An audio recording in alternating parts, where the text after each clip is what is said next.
গাড়ির ভেতর থেকে বোরকা পরিধান করা একটা মেয়েকে দেখে ক্রাশ নামের বাঁশ খেলো আহান। আহানের পাশে বসে আছে তার বন্ধু ইহান। আহান মেয়েটার দিকে তাকিয়ে বুকের বাঁ পাশে হাত দিয়ে বসে আছে। আহান এরকম অবস্থা দেখে ইহানও গাড়ির বাহিরে তাকিয়ে দেখে একটা মেয়ে বোরখা পরা স্কুটিতে বসে আছে, মুখে একটা ললিপপ, চোখে সানগ্লাস।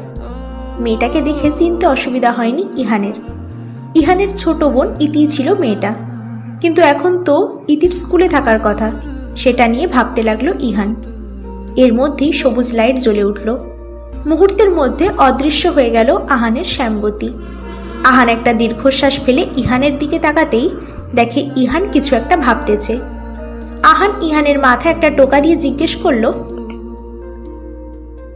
কি হয়েছে ইহান, কোনো সমস্যা? ইহান মাথা নাড়িয়ে কিছু না বোঝালো। ইহান একটু রসিকতার সাথে ভ্রু উঁচু করে আহানকে বলল, কি দোস্ত, দেশে আসতে না আসতেই এইসব শুরু করে দিয়েছিস? ইহানের কথা শুনে আহান রেগে বলল, কেন? আমেরিকাতে কোনো মেয়ের দিকে তাকাইছিলাম নাকি আমি? ইহান বলল, না, আমি কি করে জানবো? আমি তো আর তোকে পাহারা দিইনি। শুন, আমি মেয়ে মানুষ থেকে সবসময় দূরে দূরে ছিলাম, কিন্তু এখন আর মনে হয় থাকা যাবে না। ইহান একটু রসিকতার সাথে বলল, কেন? এত মেয়ে থাকতে তুই শেষ পর্যন্ত একটা বাচ্চা মেয়ের প্রেমে পড়লি? আহান একটু মুচকি হেসে মোবাইলে মনোযোগ দিল। আহানের হাসিতেই সব প্রশ্নের জবাব পেয়ে গেল ইহান। পরিচয়: আরমান হোসেন এবং আমেনা বেগমের একমাত্র ছেলে আহান। বাহিরে থেকে ডাক্তারি পড়ালেখা শেষ করে আসছে। তাকে আনতে বিমানবন্দর গিয়েছিল তার বন্ধু ইহান। আরমান হোসেন একজন ডাক্তার, আমেনা বেগম গৃহিণী। মোবারক আহমেদ ও রানী হোসেনের 2 জন ছেলে মেয়ে। ইহান ডাক্তারি পড়া শেষ করে এখন একটা হসপিটালে বসে, আর ইতি 10ম শ্রেণীতে পড়ে। আহান বাসায় আসার পর তার বাবা মায়ের সাথে কথা বলা শেষ করে রুমে চলে আসলো। ইহান কেন তাড়াতাড়ি বাসায় চলে গেল সেটা জানতে কল দিল। ইহান কল রিসিভ করে ব্যস্ত কণ্ঠে বলল, কি বলার তাড়াতাড়ি বল দোস্ত। বাসায় একা থাকতে ভালো লাগে না তাই। আহান ভাবলো ইহানের বাসায় গেলে হতো। ইহানের পরিবার আগে কুমিল্লায় ছিল, তাই আহান কাউকেই চেনে না। তোদের বাসার ঠিকানা দে। ইহানও কোনো কিছু না ভেবে ঠিকানা দিয়ে দিল। আহানকে বাসায় দিয়ে ইহান তাড়াতাড়ি বাসায় চলে গেছে। ইতি ক্লাস না করে কেন চলে আসছে সেটা নিয়ে ইহান টেনশনে আছে। ইতির হঠাৎ পিরিয়ড শুরু হলো আর অনেক পেটে ব্যথা, তাই ক্লাস না করে বাসায় চলে আসছে। বাসায় আসার পর একটু বিশ্রাম নিয়ে গোসল করার জন্য বাথরুমে ঢুকছে, তখনই ইহান ইতিকে ডাকছিল। দরজা খুলছে না দেখে ইহান বুঝলো নিশ্চয়ই ইতি ব্যস্ত আছে। ইতির আব্বু আম্মু দুজনেই একটা কলেজে জব করে, তাই এখন বাসায় কেউ নেই। ইহান বোনের জন্য খিচুড়ি, মাংস গরম করে শসা লেবু কেটে রেডি করতেছে। আহান ঠিকানা অনুযায়ী বাসার সামনে এসে দেখলো দরজা একটু ফাঁকা আছে, তাই ভেতরে ঢুকে গেল। রান্নাঘর থেকে কাটাকুটির আওয়াজ আসতেছে, তাই আহান ভাবছে হয়তো ইহানের আম্মু। আহান দেখলো একটা রুমের দরজার সামনে অনেক বড় একটা পুতুলের ছবি দেওয়া আছে। দরজা খুলতেই দেখলো ইতি একটা তোয়ালে পরেই রুম থেকে বের হয়ে মোবাইল নিয়ে আবার রুমে গেল, কিন্তু দরজা লাগায়নি। আহান দরজা খুলতেই দেখলো তার শ্যামবতী শুধু একটা তোয়ালে পরে আছে।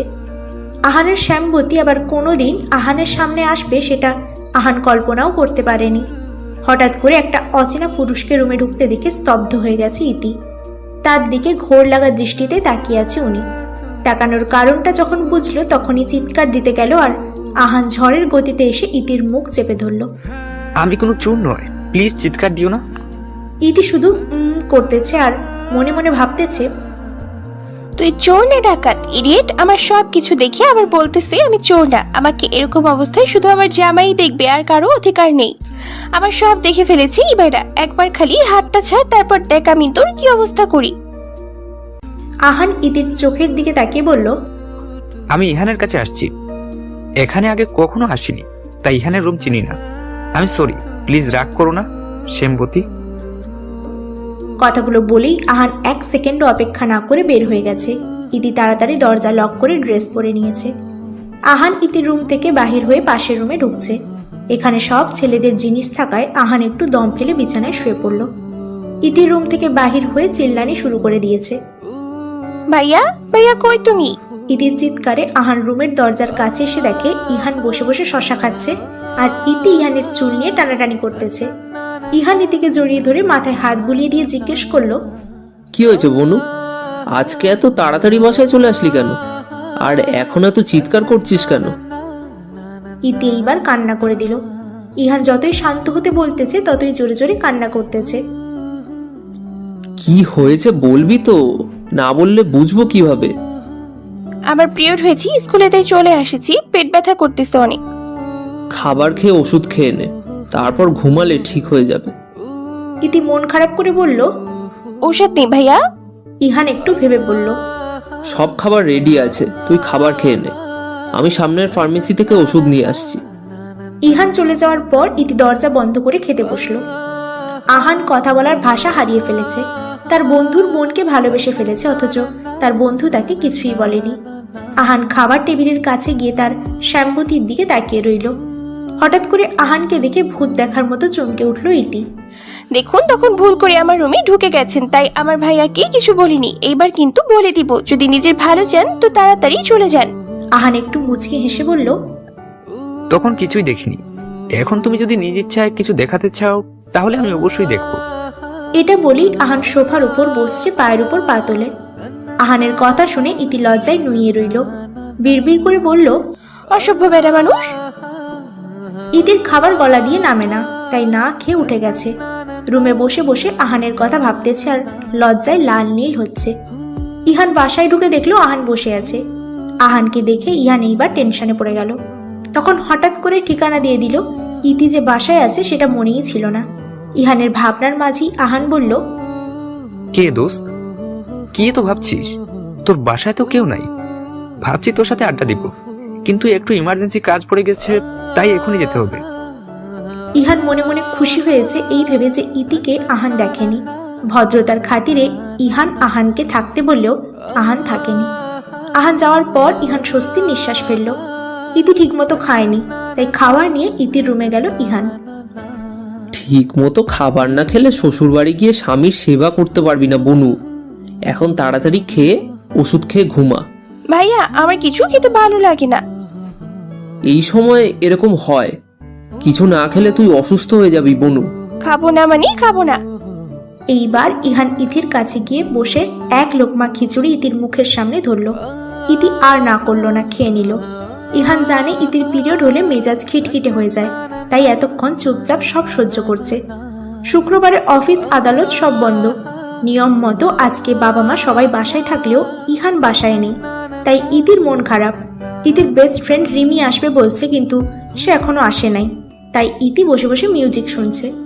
কলিং বেলের আওয়াজ শুনে দরজা খুলে দিয়েছেন রানী বেগম।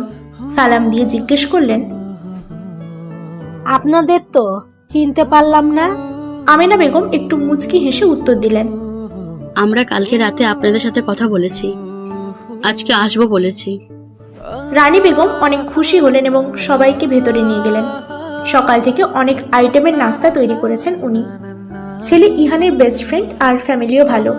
ইতি পড়ালেখায় এত ভালো না, আর স্কুল অনেক দূরে। আহানের বাসার কাছাকাছি ইতির স্কুল। আহান হাসপাতাল যাওয়ার সময় ইতিকে স্কুলে দিয়ে যেতে পারবে, আবার আসার সময় নিয়ে আসতে পারবে।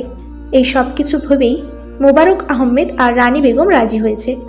আজকে তারা সামনাসামনি সব কথা বলবে। রিমি মাত্র বাসায় ঢুকছে, এত মানুষ দেখে কিছুটা অপ্রস্তুত হয়ে গেছে। সবাইকে সালাম দিয়ে ইতির রুমে চলে আসছে। রানী বেগম মেয়ের রুমে একটা গোলাপি কালার শাড়ি হাতে নিয়ে ঢুকছেন। এটা দেখে ইতি মনে মনে ভাবলো, ইস, আজকে সূর্য কোন দিক থেকে উঠেছে সেটা একটু দেখা দরকার ছিল। যে আম্মুর কাছে 1000বার শাড়ি চাইলেও দেয় না, সেই আম্মু আজকে কেমনি শাড়ি নিয়ে আসলো। আমি তো আজকে ভাবছি চুরি করে একটা শাড়ি পরে রিমির সাথে ঘুরতে যাব। সেটা কি আম্মু জেনে গেল নাকি? ইতির ভাবনার মধ্যে এক বালতি পানি ঢেলে ইতির আম্মু বলল, এদিকে আয়, তোকে শাড়ি পরিয়ে নিয়ে যেতে হবে। সবাইকে সালাম দিয়ে দাঁড়িয়ে থাকিস, বসতে বললে তারপর বসিস। ইতির এখন খুশিতে নাচতে ইচ্ছে করতেছে, কিন্তু মায়ের সামনে নাচতে গেলে এখন 2 থেকে 3টা থাপ্পড় খেতে হবে। তাই তার চাইতে ভালো চুপচাপ থাকা। মেয়ের ভাবসাব রানী বেগম ভালোই বুঝতে পারছেন, তাই শাড়ি পরাতে পরাতে বললেন, ছেলে ডাক্তার, বিয়ে হলে লেখাপড়া ছেড়ে দিবেন, সেই চিন্তা মাথায় না আনলেই ভালো হবে। ইতি মনে মনে ভাবল, ছেলে ডাক্তার হোক নইলে ইঞ্জিনিয়ার, তাতে আমার কি? 2 দিনই সোজা করে ফেলবো। রানী বেগম শাড়ি পরিয়ে হালকা একটু লিপস্টিক দিয়ে ইতিকে নিয়ে গেলেন। রিমি অনেক বুঝিয়ে ইতির আম্মুকে পাঠিয়ে দিয়েছে।